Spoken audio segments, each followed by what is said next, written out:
Mummy सबके घर में शादी हो रही है, हमारे घर में कब शादी होगी? मुझे तो बस इंतजार है कब हमारे घर में भैया की शादी हो और मैं नए कपड़े पहनूं। कब सब लोग जुटेंगे? नए कपड़े तुझे मिलेंगे, लेकिन पहले भैया की नहीं तेरी शादी होगी, क्या समझी? पापा, हमारे यहाँ ऐसा ही होता है ना, पहले बहन की शादी होती है। तो चुप कर, ज्यादा नहीं बोल रहा है क्या? पहले भैया की शादी होगी, मैं भाभी का सुख लूंगी, उसके बाद ही यहाँ से जाऊंगी। तू तो गई इस बार, तेरा ही नंबर है, इस घर में शादी की शहनाई तेरे से ही शुरू होगी। पापा देख रहा है ना कैसे बोल रही है। अरे बेटा, तू क्यों टेंशन ले रही है, बोलने देना इन लोगों को। तेरे भाई के लिए लड़की देख रहा हूँ, मनीष की शादी के बाद ही तेरी शादी होगी। हाँ भाई, बहू की जरूरत तो है इस घर को, बस लड़की अच्छी आ जाए और क्या ही चाहिए। बहू के आने के बाद सेजल की शादी की रौनक अलग ही होगी, अलग ही मजा होगा। वाह, क्या बोला है मम्मी तुमने, मेरा दिल बाग बाग हो गया। सेजल रमन को मुंह चिढ़ाकर भाग जाती है, सभी हंसने लगते हैं। तभी प्रभा मनीष से कहती है, मनीष बेटा, शादी के लिए लड़की देख रहा है, लेकिन ये बता तेरी जिंदगी में कोई है तो नहीं ना? कैसी बात कर रही हो मम्मी, मेरे पास टाइम है क्या जो मैं ये सब करूंगा? आंख खुलती है तो दुकान में, बंद होती है तो दुकान पर। बेटा, अब मुझे सुकून हो गया, किसी की बेटी की जिंदगी खराब नहीं करनी हमें। अब जो भी आएगी वो तेरे साथ खुश रहेगी। तुम लोगों को जो पसंद होगी वही मुझे भी पसंद आएगी। उदय लड़कियां देखता है। फिर एक रोज उसे आरती के बारे में पता चलता है अपने दोस्त से। यार, वो शुक्ला की बेटी है ना आरती, बाहर से पढ़कर आई है, लेकिन फिर भी लड़की में मानो कोई घमंड नहीं। सुंदर तो सुंदर, ऊपर से संस्कारी इतनी कि पूछो मत। एक रोज मैं शुक्ला के घर गया था तो आरती ने नाश्ता करवाया। आहा, क्या नाश्ता करवाया! कचौड़ी एक नंबर, बहुत स्वादिष्ट थी, चाय भी बहुत स्वाद बनी थी। सच में? तब तो उसे देखना चाहिए एक बार। मुझे भी ऐसी ही बहू की तलाश है, जिसे सब कुछ आता हो लेकिन घमंड जरा ना हो। नेकी और पूछ चल, नेक काम में देर कैसी? कल ही चलते हैं हम शुक्ला के घर, कल रविवार है, शुक्ला घर पर भी होगा, अच्छे से बात हो पाएगी। ठीक है, कल चलते हैं। अगले दिन उदय और उसका दोस्त शुक्ला के घर पहुंच जाते हैं। दोनों को देखकर शुक्ला कहता है, कैसे आना हुआ उदय? बस आरती बेटी के बारे में बात सुना था तो अपने बेटे का रिश्ता लेकर आया हूँ आरती के लिए। हमारे घर में किसी चीज की कोई दिक्कत नहीं है, आरती जैसे रहना चाहेगी वैसे रह सकती है। उदय, तुम्हारे घर के बारे में मुझे सोचने की जरूरत ही नहीं है, मैं आंख बंद करके भरोसा कर सकता हूँ। लेकिन शादी बच्चों को करनी है, हमें नहीं। एक बार बच्चे मिल ले फिर डिसाइड करते हैं। ठीक है, तो कब मिलने का प्रोग्राम रखे? कल का ही रख लेते ना। अगले दिन दोनों परिवार मिलते हैं। मनीष और आरती आपस में बात करते हैं। दोनों एक दूसरे को पसंद कर लेते हैं। आरती को मनीष पसंद आ गया है, अब हमें कोई दिक्कत नहीं है। शादी हमारी तरफ से पक्की है उदय, जैसा तुम कहो। अरे, हमें तो आरती बिटिया पहले से ही पसंद थी। मैं आज ही पंडित जी से शादी की डेट निकलवा कर तुम्हें बताता हूँ। ठीक है, ठीक है। मनीष और आरती की शादी पक्की हो जाती है। प्रभा और सेजल शादी की तैयारी में लग जाते हैं। दहेज के नाम पर उदय 1 रुपया नहीं लेता, ऊपर से शादी का सारा खर्च खुद ही करता है। दिन बीतने लगते हैं, शादी धूमधाम से हो जाती है और आरती मनीष के घर चली आती है। भाभी, मेरा बहुत मन था कि मेरी भी भाभी हो जो मेरा लाड छाव करे। लो, भगवान ने मेरी सुन ली और आप आ गई। हाँ दीदी, ननद के रहने से मन लगता है। आप मेरी ननद नहीं, छोटी बहन है। रुको 1 मिनट। आरती अपना बैग खोलती है और सेजल को चांदी का सिक्का और बहुत सुंदर सूट देती है। दीदी, ये आपके लिए है, कैसा लगा आपको? बहुत सुंदर है भाभी, लेकिन इसकी क्या जरूरत थी? कैसे जरूरत नहीं थी? एक ही तो ननद है मेरी, और उसे कुछ भी ना तू क्या? आरती फिर सबको उनकी गिफ्ट्स देती है। सबको आरती की गिफ्ट्स बहुत अच्छे लगते हैं। तभी प्रभा कहती है, बहू, अभी इन सब की क्या जरूरत है? तुम थकी होगी, जाके आराम करो, ये सब कल कर लेना। बस हो गया मम्मी जी। आरती और मनीष अपने कमरे में चले जाते हैं और बाकी सब भी सोने चले जाते हैं। कुछ ही दिनों में आरती सबके दिलों में अपनी जगह बना लेती है। एक दिन नाश्ते की टेबल पर रमन आरती से कहता है, भाभी, क्या ढोकले बनाया आपने, चाट चाट के आदमी खाएगा। भाभी, सेजल को भी सिखा दो ना ऐसा खाना बनाना, वरना ससुराल में हमारी बुराई करवाएगी। ऐसा नहीं है, दीदी को तो बहुत कुछ बनाना आता है। हो गया ना मुँह इतना सा, भाभी जानती है मुझे अच्छे से। तो किसी को फोड़ नहीं सकता मेरे लिए। मैं भी देखती हूँ, तेरी बीवी आएगी तो तुम उसे ऐसे ही बोलते हो कि नहीं? मैं तो बोल दूंगा उसे कि भाभी से खाना बनाना सीख लो। भाभी मैं बोल देता हूँ, मेरे लिए लड़की आप ही लाओगी। हाँ भैया, अब ये जिम्मेदारी तेरी है आरती। हमने तुझे पसंद किया और अब तू रमन के लिए लड़की पसंद करना। देवर जी, अपने लिए मैं देवरानी ढूंढ के लाऊंगी, लेकिन अभी उसमें वक्त है। पहले सेजल दीदी के लिए कोई अच्छा लड़का मिल जाए। सेजल के लिए लड़के देख रहा हूं मैं। इतने में आरती सारी खिड़कियां बंद करने लगती है। बारिश होने वाली मम्मी जी, बहुत जोर की। मार्च में कौन सी बारिश होती है? खोल दे खिड़कियां, हवा पास होने दे बेटा। मम्मी जी, मौसम देखिए, बादल घुट गया है, बारिश कंफर्म होगी ही। अरे नहीं होगी बारिश, मैं खोलाऊं खिड़कियां। मनीष जैसे ही खिड़कियां खोलने को होता है कि बारिश होने लगती है। बारिश देखते ही सब आरती की ओर देखने लगते हैं। तभी रमन हंसते हुए कहता है, भाभी आप तो भगवान बन गई, जो बोली वो हो गया। सच में जो कहा तुमने वही हुआ। अब लगता है आज दुकान नहीं खोल सकेंगे हम। आप आराम करो, बारिश अभी नहीं रुकेगी 3-4 घंटे। अरे नहीं, बिना मौसम बारिश है, थोड़ी देर में बंद हो जाएगी। रमन और मनीष नाश्ता करके हॉल में ही बैठ जाते हैं, लेकिन 1 घंटे तक भी बारिश नहीं रुकने पर मनीष कहता है, आरती ने ठीक ही कहा था, मुझे लग रहा है बारिश अब नहीं रुकेगी। मैं चला कमरे में सोने। रमन, मैं भी जा रहा हूँ अपने रूम में, दोस्तों से बातें करूंगा। तभी हंसते हुए सेजल कहती है, भाभी आपकी बोली लग जाती है, आप बोलो ना कि मुझे बहुत पैसे वाला राजकुमार मिल जाएगा। क्या दीदी आप भी। बारिश ठीक 3-4 घंटे तक होती रहती है और आज दोनों भाई दुकान नहीं खोलते। इधर आरती रसोई में मोबाइल देखते हुए खुद से बात करती है। वेदर रिपोर्ट एकदम सही था, बारिश हुई जमकर। तभी आरती अपने फेसबुक पर देखती है कि उसके एक फ्रेंड के हस्बैंड ने नए शॉप की ओपनिंग की है। दुकान तो अच्छी लग रही है, काफी हैवी कलेक्शन रखा है इसने। तभी सेजल वहां आकर कहती है, भाभी आज बाहर ही खाएंगे और मूवी देखने चलेंगे, आज भैया ने दुकान ही खोली है। अरे लेकिन दीदी। लेकिन कुछ नहीं, बड़ी मुश्किल से ऐसा हुआ है कि भैया ने दुकान ही खोली, वरना दुकान भैया की कलेजी का टुकड़ा है।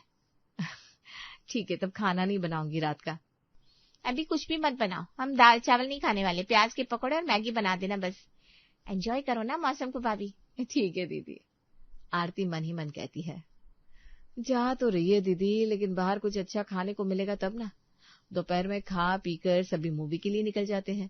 मूवी खत्म होते ही जब सब बाहर आते हैं, सभी को भूख लगने लगती है। मुझे तो खाना खाना है। मुझे भी। मम्मी बगल में ही बहुत टेस्टी इडली और डोसे मिलते हैं, हम वहीं चलते हैं। हाँ मैंने भी सुना है।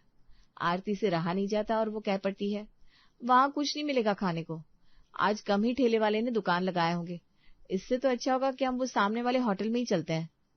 अरे वो होटल तो बहुत महंगा होगा, जब सस्ते में काम हो जाएगा तो पैसा ज्यादा क्यों लगा।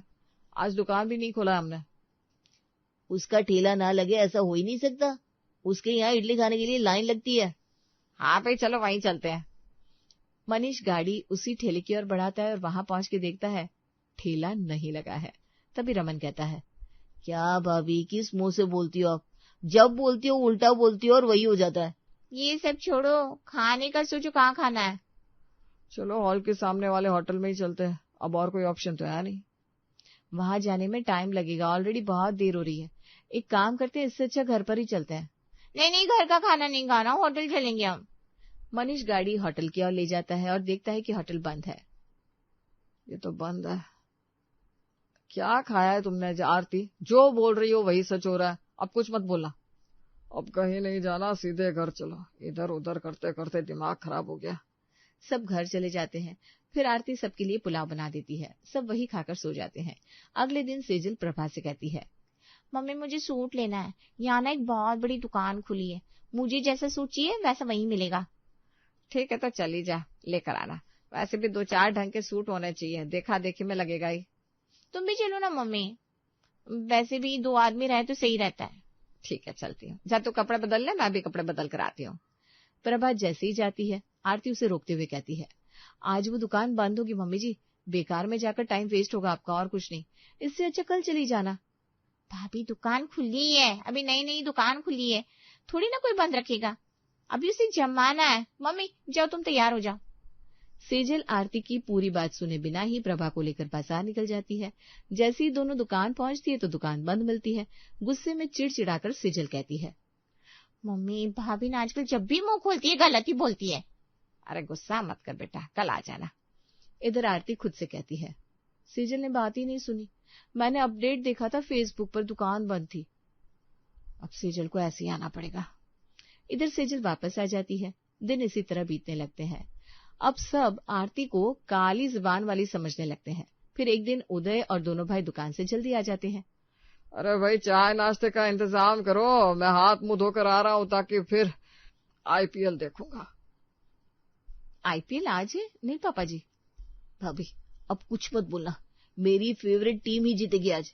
अरे पर आज मैच नहीं होगी, आज कैंसिल होने वाली है मैच। शुभ शुभ बोला करो ना, जब भी मुंह खोलती हो कुछ गलत बोलती हो। आज दुकान जल्दी बढ़ाकर आया हम। ठीक है, नहीं बोलती कुछ। आरती अपने कमरे में चली जाती है और रमन टीवी में मैच का चैनल लगाता है। ले बेटा, भाभी की बोली लग गई, मैच कैंसिल है। क्या? शिट, बेकार ही आया से भाग भाग कर। तीनों बाप बेटे का मूड ऑफ हो जाता है। अब आरती के ससुराल में सब उसकी जुबान से डरने लगते हैं और उसके कुछ बोलने से पहले ही उसे रोक देते हैं। एक दिन उदय और प्रभा आपस में बात कर रहे थे। मुझे गाजर का हलवा खाने का मन हो रहा है। हाँ जी, मन तो मेरा भी हो रहा है खाने का। आप जोमेटो कर लो ना। ठीक है। उदय जोमेटो से हलवा ऑर्डर करता है। ऑर्डर घर आता है तो सेजल उसे रिसीव करती है। क्या खुशबू है पापा, मैं भी खाऊंगी। आपने मुझे बोला नहीं, ये कौन सी बात हुई? अरे तो तू भी खा ना, इसमें क्या है, और मंगवा लेंगे। और नहीं तो क्या, खाने की कोई मनाही नहीं है, खोल तो। सेजल डब्बा खोलती है और प्रभा और उदय को देती है और थोड़ा अपने लिए लेती है। इतने में आरती वहां आती है और प्रभा और उदय को मीठा खाते देख उसकी आंखें बड़ी बड़ी हो जाती है। जैसे ही वो कुछ बोलती है, सेजल उसके मुंह पर हाथ रख देती है और हंसते हुए कहती है, भाभी कुछ मत बोलना, प्लीज प्लीज प्लीज। आप बोलोगी और वो हो जाएगा। ना पापा ना, मम्मी पापा का शुगर ठीक है, इतने में कुछ नहीं होगा। सेजल इतना बोलकर मुंह पर से हाथ हटा देती है और आरती लंबी सांस लेती है। बोलने से पहले ही रोक देते हैं मुझे सब। अरे भाभी अब बोलती हो उल्टा तो क्या करे, अब तो डर लगता है। सब मुंह दबाकर हंसने लगते हैं। इतने में ही उदय को एक कॉल आता है। हम कल लड़की देखने आ रहे हैं। आइए आइए, आपका स्वागत है। हमारी बेटियां हीरा है, पसंद आएगी। ठीक है तो कल मिलते हैं। लड़के वालों के आने के नाम से ही घर में भाग दौड़ शुरू हो जाती है। आरती, खाने की तैयारी अच्छे से कर लेना और सभी कमरे के चादर बदल लेना।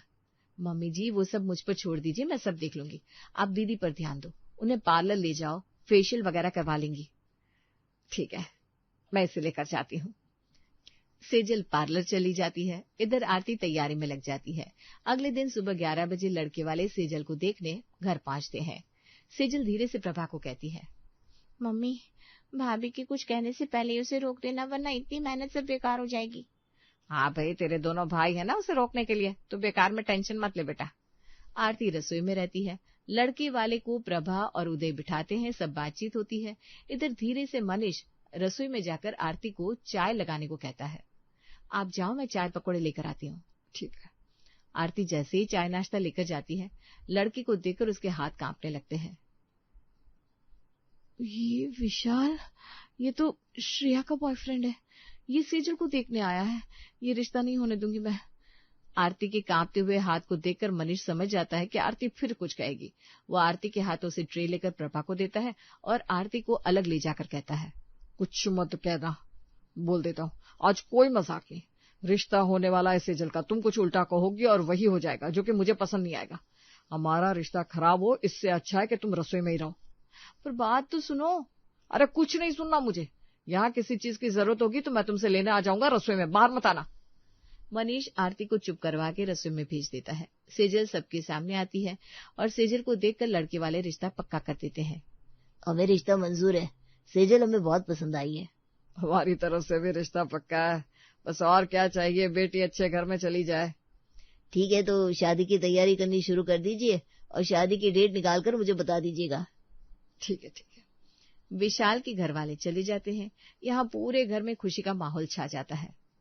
अब एक और शादी, भाभी अब जल्दी ही हमारा घर बनने वाला है, शादी वाला घर।